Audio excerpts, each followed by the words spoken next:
Há dois tipos de pessoas neste mundo: as que agem e as que recebem a ação.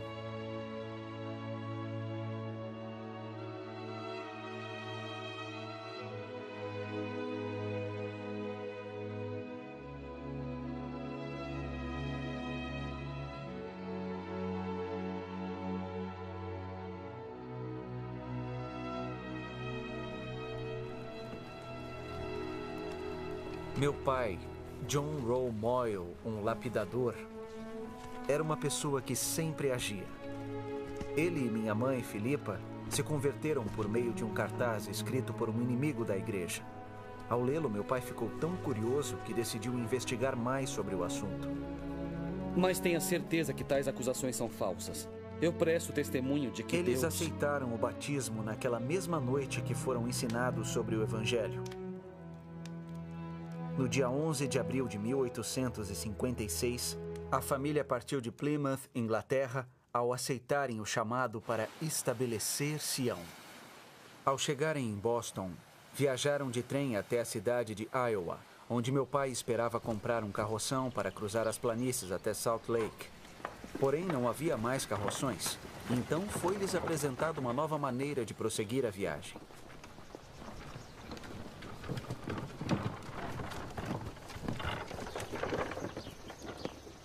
Eles passaram a fazer parte da companhia de carrinhos de mão de Ellsworth, a primeira companhia a tentar a travessia. Desde o começo, a jornada foi muito perigosa. Quinta-feira, 26 de junho de 1856. Viajamos mais de 1 quilômetro. Estava muito quente. Cada pessoa recebia apenas 250 gramas de farinha por dia.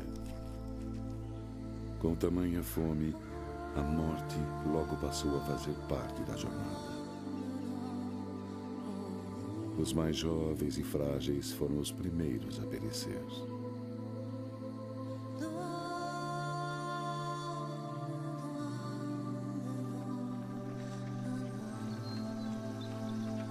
26 de julho de 1856. Um raio matou Henry Walker enquanto ele puxava seu carrinho de mão. O corpo foi carregado por 3 quilômetros até o acampamento, onde foi enterrado. Suas palavras durante uma reunião de oração 2 ou 3 dias antes, ele dissera: preferia morrer segurando meu carrinho de mão, com os olhos fitos na direção de Sião, a desistir e acabar à beira da estrada.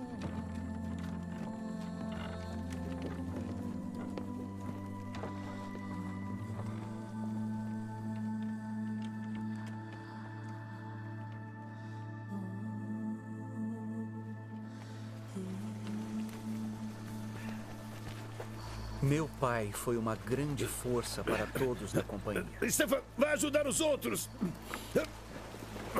Ele se preocupava tanto em não ser um peso às outras pessoas que não deixava ninguém empurrar ou puxar seu carrinho.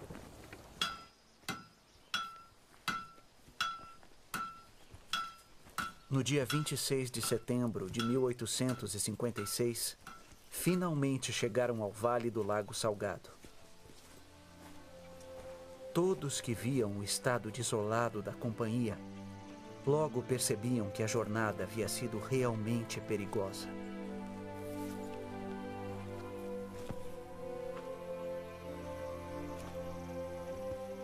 Ao todo, 16 pessoas da companhia haviam morrido. Um dos conselheiros de Brigham Young, Jedediah Grant, chorou ao ver as mãos de meu pai agarradas ao carrinho como garras de um pássaro.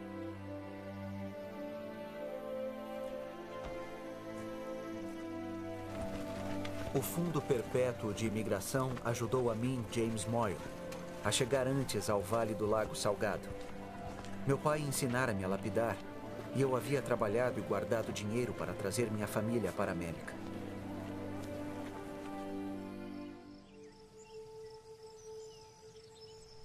A vida em Sião fez bem ao meu pai. Ele logo recuperou-se e buscou um lugar para se estabelecer. Após orar sinceramente, escolheu uma terra de 65 hectares que, apesar de constantes ameaças de ataques de índios selvagens, pumas e ursos, mais tarde transformou-se na cidade de Alpine, Utah. Não quero cobras perto da minha casa. Uma grande mudança estava prestes a acontecer na vida de meu pai quando o presidente Young chamou-o para trabalhar como lapidador no templo de Salt Lake. John, o terreno do templo fica a mais de 35 quilômetros daqui. Precisamos dos cavalos na fazenda. Como vai fazer para ir e voltar de lá? Você irá a pé? Casei-me muito bem, querida. Você é brilhante.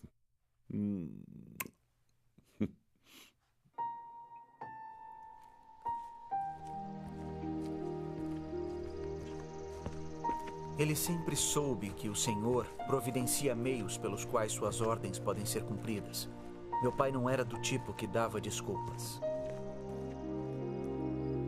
Embora recebesse um pouco por seus esforços, a maneira como ele dedicou-se zelosamente à tarefa foi incomum, até mesmo para John Rowe Moyle.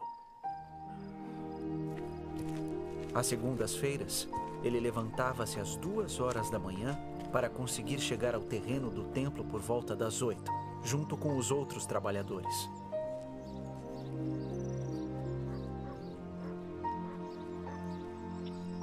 Eu era recém-casado e morava em Salt Lake.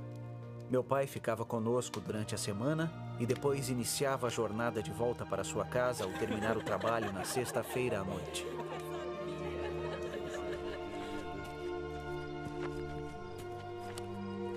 Ele chegava em casa por volta da meia-noite.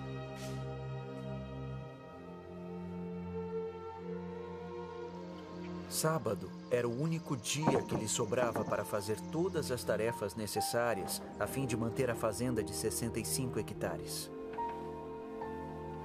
Essa era a sua vida.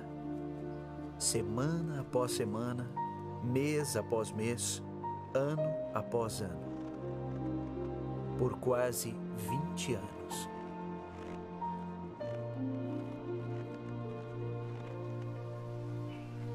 Então, um dia, meu pai fez algo que iria mudar o resto de sua vida. Combinado, então.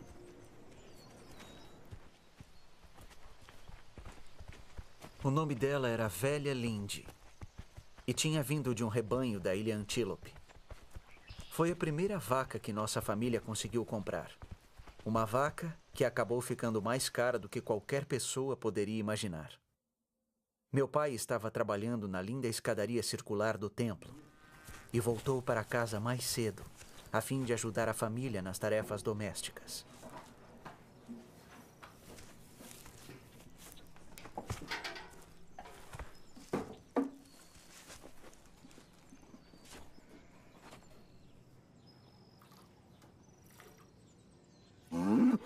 Ô, Lindy, vamos com calma.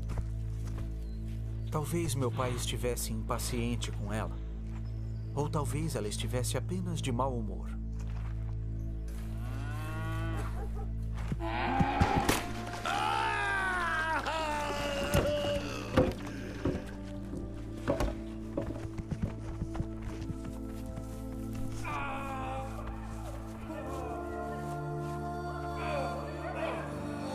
O coice de Lindy causou sérias fraturas expostas.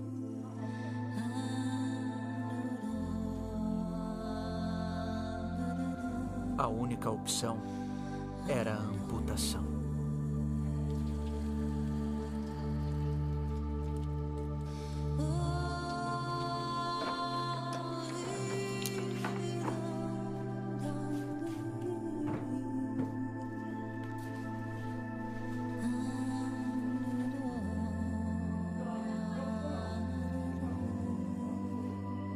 A perna dele foi cortada logo abaixo do joelho com um serrote.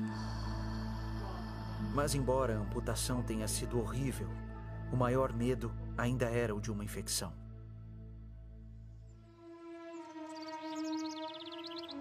A primavera chegou, mas a infecção não.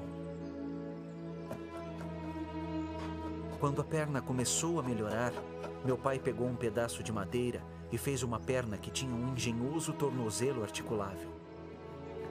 Então, fez uma pequena concha na madeira e forrou com um pedaço de couro. Fez algumas tiras para colocar em volta da cintura e manter a perna firme no lugar. Apesar da dor, quando ele conseguia, colocava a perna de madeira e caminhava pela casa.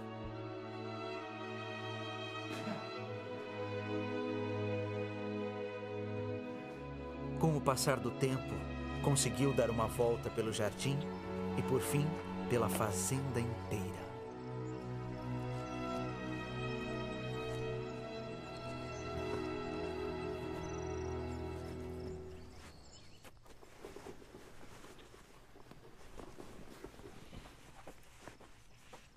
John, o que está fazendo? Estou arrumando a mala. Para ir aonde? Para Salt Lake? Para que ir até Salt Lake? Não me lembro de ter sido dispensado como lapidador. Você se lembra? Querido, há muito trabalho a ser feito no reino aqui mesmo. Você é só um lapidador. Tenho certeza de que o senhor tem gente suficiente em Salt Lake para continuar seu trabalho. Mas o chamado é meu.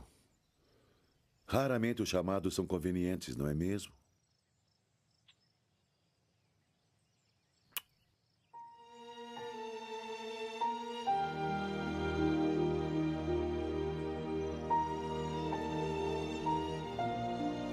Para muitos, perder um membro do corpo seria como perder a vida.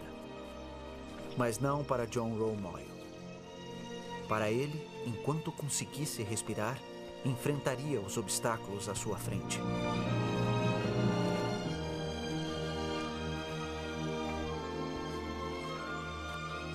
Em 1885, John Romoyle resolveu agir mais uma vez.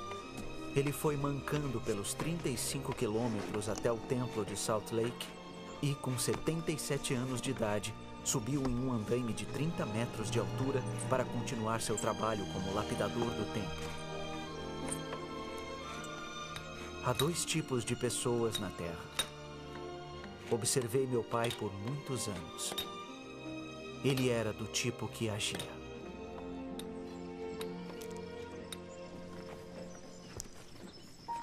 Pai! Te amo, pai!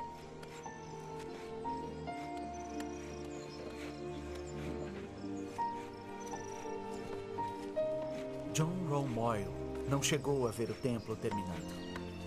Faleceu em 1889, 4 anos antes de sua dedicação. Mas o trabalho de suas mãos, esculpido nas altas paredes do leste do templo e escritas por um profeta há muitos séculos, continua a ser visto por milhões de pessoas. John Romoyle não apenas gravou palavras, ele registrou em pedra aquilo que o motivou a agir. Santidade ao Senhor.